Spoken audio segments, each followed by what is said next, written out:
आप देख रहे हैं इंडिया टाउन न्यूज, भारत की बात। नमस्कार, स्वागत है आपका हमारे खास बुलेटिन खबरें राजनांदगांव में और मैं हूं आपके साथ आस्था सिंह। चलिए बुलेटिन की शुरुआत करते हैं, लेकिन उससे पहले एक नजर डाल लेते हैं आज की हेडलाइंस पर। स्वदेशी मेले का भव्य समापन, उप मुख्यमंत्री अरुण साव रहे मुख्य अतिथि। सफल आयोजन के लिए आयोजकों को दी बधाई।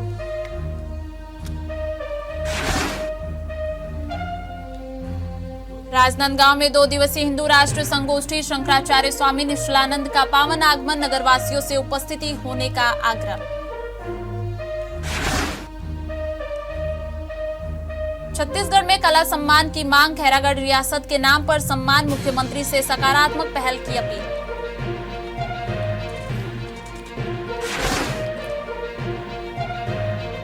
खैरागढ़ कॉलेज का मध्य प्रदेश तीर्थ भ्रमण सफल, छात्रों ने धार्मिक विरासत से जुड़ाव बढ़ाया, धार्मिक विरासत से जोड़ने वाला महत्वपूर्ण प्रयास। स्टेशन पर अंडरब्रिज निर्माण को लेकर प्रदर्शन, क्षेत्रवासी और कांग्रेसी घेराव के लिए उतरे, 2023 से रुका अंडरब्रिज निर्माण कार्य।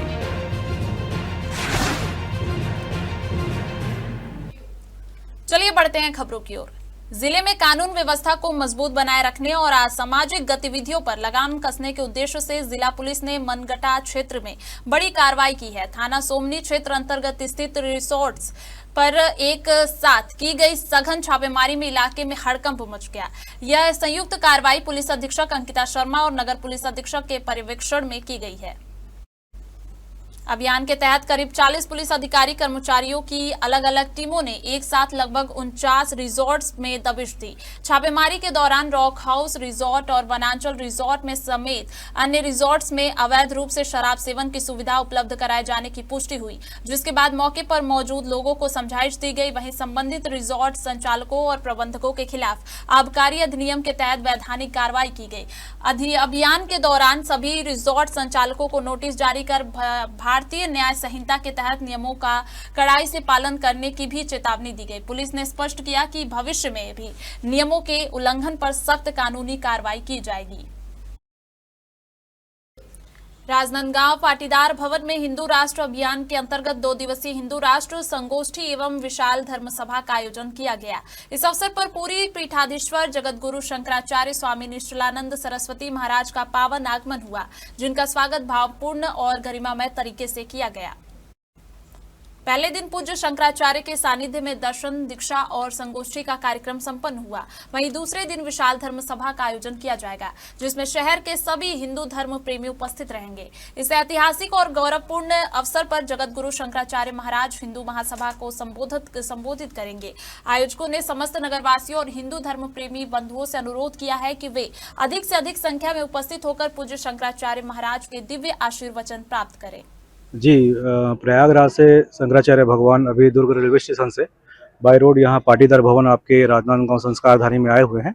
हिंदू राष्ट्र अभियान के अंतर्गत पूज्य गुरुदेव भगवान का विशाल धर्म सभा आज सायंकाल 5 बजे होनी है और कल सुबह लगभग 11:30 बजे यहाँ हिंदू राष्ट्र अभियान के अंतर्गत संगोष्ठी और दीक्षा का कार्यक्रम है, जिसमें संस्कारधानी के जितने भी आपके नागरिक हैं, आसपास के क्षेत्र के जितने भी आपके चैनल के माध्यम से आप विनम्र हम अनुरोध करना चाहते हैं कि अधिक से अधिक संख्या में आकर यहाँ दर्शन लाभ उठाएं। और हिंदू राष्ट्र अभियान के अंतर्गत पूज्य गुरुदेव भगवान का कथन है कि 5 चरणों में हिंदू राष्ट्र अभियान बन जाएगा, जिसमें 3 चरण हो चुके हैं और 4था चरण अभी चल रहा है और 5वें चरण में हिंदू राष्ट्र अभियान जो है भारत देश बन जाएगा। छत्तीसगढ़ में शास्त्रीय संगीत, नृत्य और ललित कलाओं के क्षेत्र में उत्कृष्ट योगदान देने वाले कलाकारों, गुरुजनों और संस्थानों को सम्मानित करने के लिए राज्य स्तरीय कला सम्मान की शुरुआत की मांग उठी है। यह सम्मान खैरागढ़ रियासत के दानवीर राजा वीरेंद्र बहादुर सिंह और रानी पद्मावती देवी के नाम से शुरू किए जाने का सुझाव दिया गया है।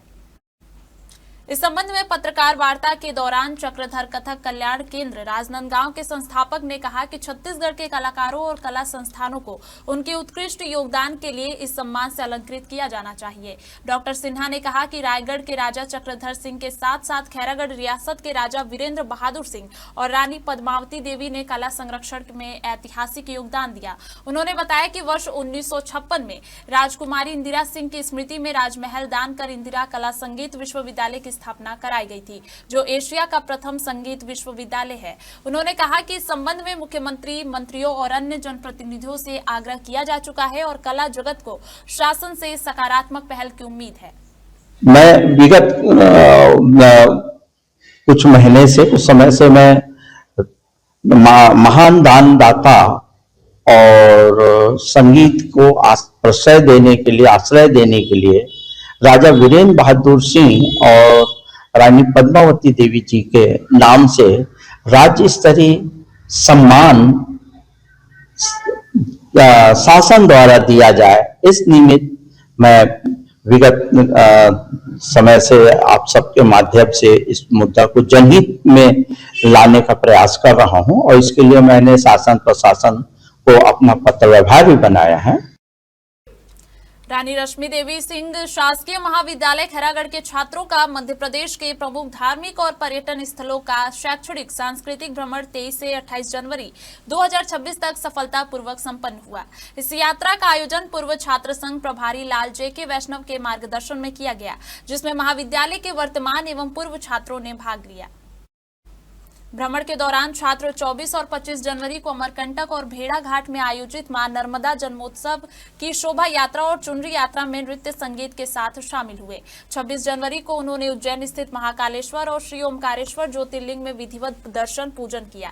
इसके अगले दिन 27 जनवरी को छात्र पंचमढ़ी, गुप्त महादेव मंदिर, हाड़ी खोह और पांडव गुफा जैसे प्रमुख स्थलों का अवलोकन कर शैक्षणिक लाभ प्राप्त किया। पूर्व छात्र संघ प्रभारी लाल जे.के. वैष्णव ने इस भ्रमण युवाओं का सनातन संस्कृति और धार्मिक विरासत से जोड़ने वाला महत्वपूर्ण प्रयास बताया।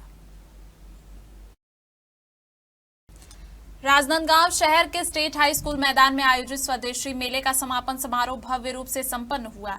समापन अवसर पर छत्तीसगढ़ के उप मुख्यमंत्री अरुण साव मुख्य अतिथि के रूप में उपस्थित हुए।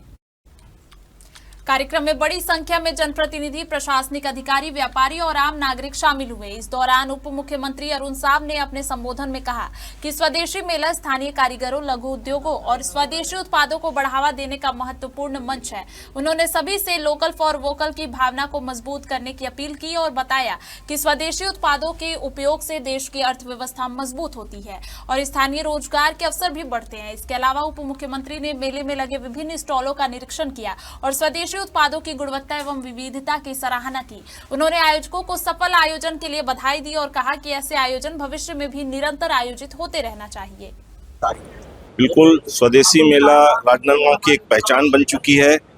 राजनांदगांव के नगरवासियों को इतना इंतजार रहता है, बिना किसी प्रचार प्रसार के बहुत कम समय में यह मेला हमने आयोजित किया, जो कि फरवरी में आयोजित होता था। उसके बाद राजनांदगांव की जो जनता और यहाँ के लोग जो इस स्वदेशी मेले से जुड़े हैं, वो वाकई तारीफ़े काबिल है कि 7 दिन का यह मेला आज करीबन कई हजारों पब्लिक ने ये उम्मीद करी कि भैया 2 दिन मेला और बढ़ा दिया जाए। मतलब इस मेले के रस को देखते हुए, नगरवासी के लोगों का रुझान देखते हुए ऐसा लगता है कि बढ़ाना चाहिए, लेकिन हमारी भी कुछ सीमाएं हैं, कुछ ये है। और जहाँ इतने प्रदेशों से जो लोग आते हैं, उनके आगे के कार्यक्रम तय रहते हैं, तो उस हिसाब से हम लोगों को मेला हम आगे नहीं बढ़ा पाने में वो नहीं पा रहे हैं। अरुण साव जी का जो संबंध है स्वदेशी मेला से, वो वास्तव में हमारे स्वदेशी संरक्षक है, स्वदेशी एक अतिथि है कि हर मेले में हम उनको निवेदन करते हैं और वो जरूर आते हैं। तो स्वदेशी मेला जहाँ जहाँ भी लगता है उनके दिल के नज़दीक है और मैंने आज उनको अक्षरशः सुना है। वास्तव में उन्होंने इतनी सारगर्भित बातें बताई है कि हमारे जितने लोग सुने होंगे उस पर चिंतन करेंगे और निश्चित रूप से स्वदेशी मेला आयोजित करने का जो प्रायोजन है वो बिल्कुल सफल हो रहा है और सफल होगा, ऐसा लगता है। राजनांदगांव में स्वदेशी मेले का भव्य रूप से आयोजन होता रहा है। इस वर्ष 22 जनवरी से 28 जनवरी तक ये स्वदेशी मेले का आयोजन हुआ है। जिस प्रकार से राजनांदगांव के लोगों का उपस्थिति इस मेले में दिख रहा है, निश्चित रूप से ऐतिहासिक रूप से स्वदेशी मेले का सफल आयोजन हुआ है। ग्रामीण अंचलों में छिपी खेल प्रतिभाओं को पहचान दिलाने का सपना अब सांसद संतोष पांडे ट्रॉफी 2026 के रूप में साकार हो चुका है। यह प्रतियोगिता केवल क्रिकेट मैच नहीं रह गई है, बल्कि गांव के युवाओं के लिए आत्मविश्वास और भविष्य निर्माण का सबसे बड़ा मंच बन गई है। प्रतियोगिता के 5वें दिन चारभाठा मैदान पर भारी जनसैलाब उमड़ पड़ा। तालियों की गूंज, खिलाड़ियों का जोश और युवाओं की ऊर्जा इस बात का प्रमाण रही है कि यह आयोजन अब जन भागीदारी और जन भावना का प्रतीक बन चुका है। कार्यक्रम के मुख्य अतिथि ने कहा कि सांसद ट्रॉफी ग्रामीण युवाओं के लिए वरदान साबित हो रही है। उन्होंने बताया कि खेल के माध्यम से अनुशासन, आत्मविश्वास और नेतृत्व का विकास होता है, जो राष्ट्र निर्माण की मजबूत नींव है। समापन अवसर पर प्रदेश भाजपा प्रवक्ता कैलाश शर्मा ने कहा कि यह टूर्नामेंट केवल खेल का आयोजन नहीं, बल्कि ग्रामीण प्रतिभाओं को राष्ट्रीय स्तर तक पहुंचाने की मजबूत कड़ी है।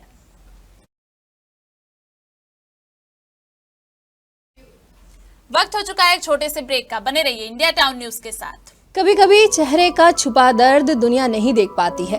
दाग, मुहासे, झाइयां सब आपके आत्मविश्वास को कम कर देता है, पर अब नहीं, क्योंकि Rukhsana glow and fair face pack जो दे आपकी स्किन को वो प्यार जो सिर्फ प्रकृति दे सकती है। हर लेयर को साफ करे, हर दाग को करे हल्का और आपकी मुस्कान फिर से लौटाए। Because you deserve to glow naturally.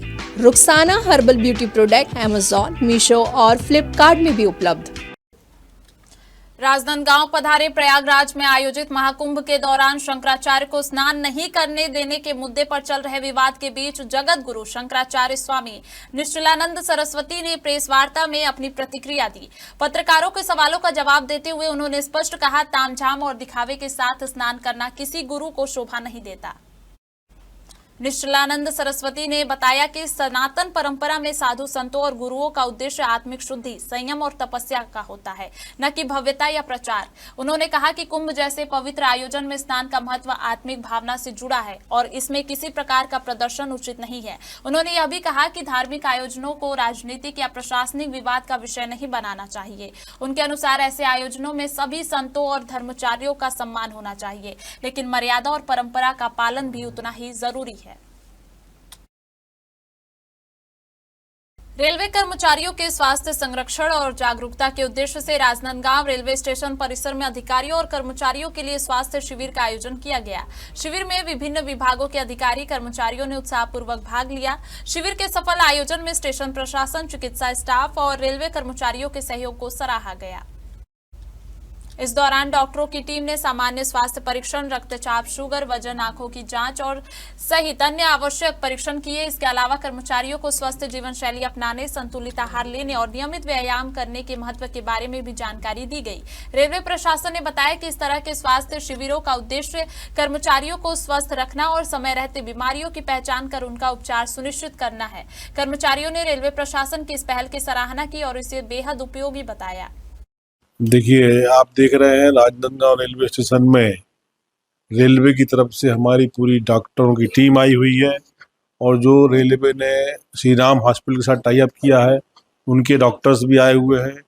Railway platform में शिविर का आयोजन किया जा रहा है जिसमें हमारी पूरी टीम अपनी तत्परता से काम कर रही है। रेलवे में काम करने वाले जो भी व्यक्ति हैं, जो भी कर्मचारी हैं, जो भी अधिकारी हैं, उनके स्वास्थ्य का परीक्षण किया जा रहा है। रेलवे चाहती है कि हर व्यक्ति फिट रहे, स्वस्थ रहे और रेलवे का अच्छा से काम करे। अभी कम से कम भी तो 50 लोगों की जांच हो चुकी है और ऐसे और भी लोग आकर के अपनी जांच कराएंगे। क्या ये जांच केवल अधिकारी कर्मचारियों की है या फिर आम लोगों भी? नहीं, आम जनता के लिए नहीं है, ये सिर्फ रेलवे एम्प्लॉय के लिए है, रेलवे अधिकारियों के लिए है। राजनांदगांव रेलवे स्टेशन पर स्थानीय लोगों और कुछ कांग्रेस कार्यकर्ताओं ने रेलवे प्रशासन के खिलाफ अंडर ब्रिज निर्माण कार्य में देरी को लेकर विरोध प्रदर्शन किया। यह घेराव स्टेशन पारा और गौरी नगर क्षेत्र के निवासियों की लंबित मांगों को लेकर किया गया। स्थानीय लोगों का कहना है कि गौरी नगर और स्टेशन पारा क्षेत्र में अंडर ब्रिज का निर्माण कई वर्षों से चल रहा है, लेकिन अभी तक न तो गौरी नगर का अंडर ब्रिज और न ही स्टेशन पारा का निर्माण पूरा हो पाया है। लंबे समय से निर्माण कार्य बंद पड़ा हुआ है, जिसके कारण रोजमर्रा की जिंदगी प्रभावित हो रही है। स्थानीय निवासियों और कांग्रेस कार्यकर्ताओं ने बताया कि उन्होंने पहले भी कई बार ज्ञापन रेलवे प्रशासन को सौंपा था, लेकिन अब तक कोई ठोस कदम नहीं उठाया गया। अंडर ब्रिज का कार्य साल 2023 में शुरू हुआ था, लेकिन 2026 में भी भी यह अधूरा ही है। इस समस्या को लेकर प्रदर्शनकारियों ने कहा कि अंडरब्रिज निर्माण जल्द पूरा नहीं किया गया तो वे और बड़े आंदोलन करने के लिए तैयार हैं। विगत कई वर्षों से राजनांदगांव का स्टेशन पारा अंडरब्रिज जो है वो निर्माणाधीन पर है। आज काफी गंभीर एक विरोध प्रदर्शन हुआ जिसमें पूरे वार्ड के लोग, आम नागरिक अपने जनप्रतिनिधियों के साथ में यहाँ पहुंचे हुए थे। अभी हमारे साथ में राजनांदगांव के स्टेशन मास्टर मौजूद हुए हैं। सर, भारी मात्रा में आज लोग आए हुए थे, क्या कुछ मांग थी उनकी और कहाँ पर ये कार्य जो है वो रुक जा रहे हैं? देखिए, आप लोगों ने अभी देखा कि राजनांदगांव के स्टेशन पारा के निवासी और वहाँ के सब प्रतिनिधि लोग भी आए हुए थे। उनकी प्रमुख मांग है कि राजनांदगांव रेलवे स्टेशन में दोनों छोर में अंडरब्रिज बन रहा है, तो वो एक ब्रिज की बात कर रहे हैं, रेलवे हर ब्रिज की बात करता है। हम उनका एक मांग था जो हमारा चिखली गेट के पास में जो गेट अंडरब्रिज बन रहा है, जल्दी जल्दी काम किया जाए। उसमें आप लोगों ने देखा होगा रेलवे की तरफ से आधा काम हो चुका है, सिर्फ पटरी के नीचे काम बचा है जो इन लोग चाह रहे हैं कि जल्दी से जल्दी हो जाए, लेकिन रेलवे पूरी सेफ्टी के साथ काम करता है। राजनांदगांव का अंडरब्रिज जो कि विगत कई वर्षों से निर्माणाधीन पे है और निर्माणाधीन की प्रक्रिया आज तक के पूर्ण नहीं हो पाई है, जिसके विरोध में आज प्रदर्शनकारी जो है राजनांदगांव के रेलवे स्टेशन के बाहर ही धरने पर बैठ चुके हैं। आपको बता दें कि राजनांदगांव के जितने भी जनप्रतिनिधि हैं, डॉक्टर रमन सिंह, मधुसूदन यादव, सांसद संतोष पांडे, तमाम जनप्रतिनिधियों के खिलाफ में नारे लगाए जा रहे हैं। इनसे बात करेंगे जी, कब से अंडरब्रिज का काम निर्माण था? 3 से 4 साल हो गया स्टेशन पारा अंडरब्रिज का काम शुरू होने की बात कहे थे रेलवे प्रशासन द्वारा, पर आज तक न रेलवे के कोई अधिकारी, सक्षम अधिकारी वहां निरीक्षण करने आता, ना ही कोई वो ठेकेदार आता है। लोग परेशान हो गए, दुर्घटना में कईयों की मौत हो गई है। छोटे व्यापारी दुकान बंद कर करके जा रहे हैं, पर रेलवे प्रशासन अपने मजे में है। आज भी हमने कई बार यहाँ के एसडीओ, सब इंजीनियर, मंडल के जो पदाधिकारी उनके उनसे बात कर लिए, उसके बाद भी हर हफ्ता समय देने के बाद भी आज तक काम चालू नहीं हुआ है। राजनांदगांव का जो रेलवे स्टेशन पारा वाला जो मार्ग है वो विगत कई वर्षों से निर्माणाधीन पर है, अभी फिलहाल में काम बंद है।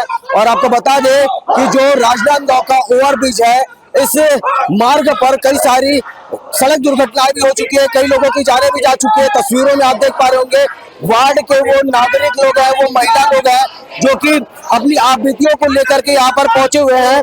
अब सबसे बड़ा सवाल तो ये उठता है कि आने वाले वक्त में जब चुनावी समय आएगा तो क्या राजनांदगांव का अंडरब्रिज एक चुनावी मुद्दा बनकर के रह जाएगा?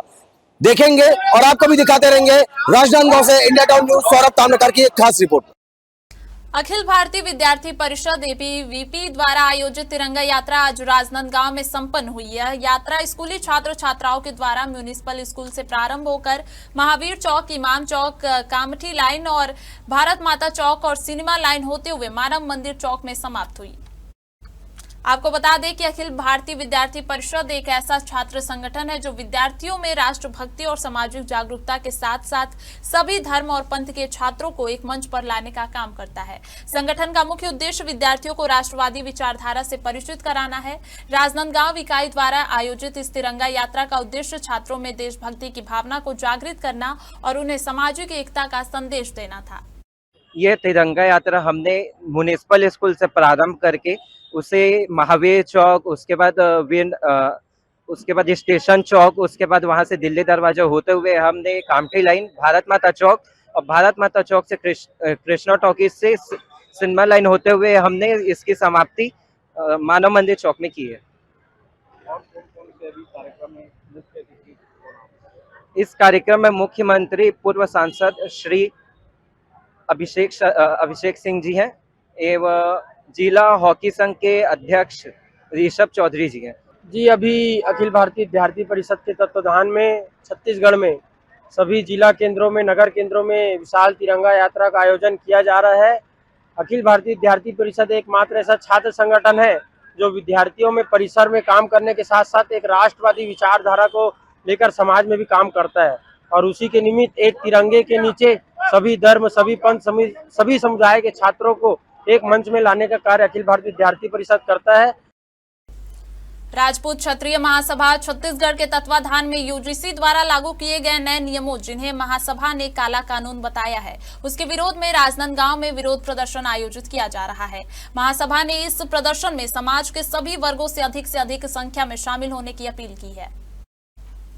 कार्यक्रम के अनुसार सभी समाजजन कलेक्टर कार्यालय के सामने ओवरब्रिज के नीचे एकत्र होंगे, जहां लगभग आधे घंटे तक शांतिपूर्ण विरोध प्रदर्शन किया जाएगा। इसके पश्चात जिलाधीश महोदय को ज्ञापन सौंपकर यूजीसी के नए नियमों को वापस लेने की मांग की जाएगी।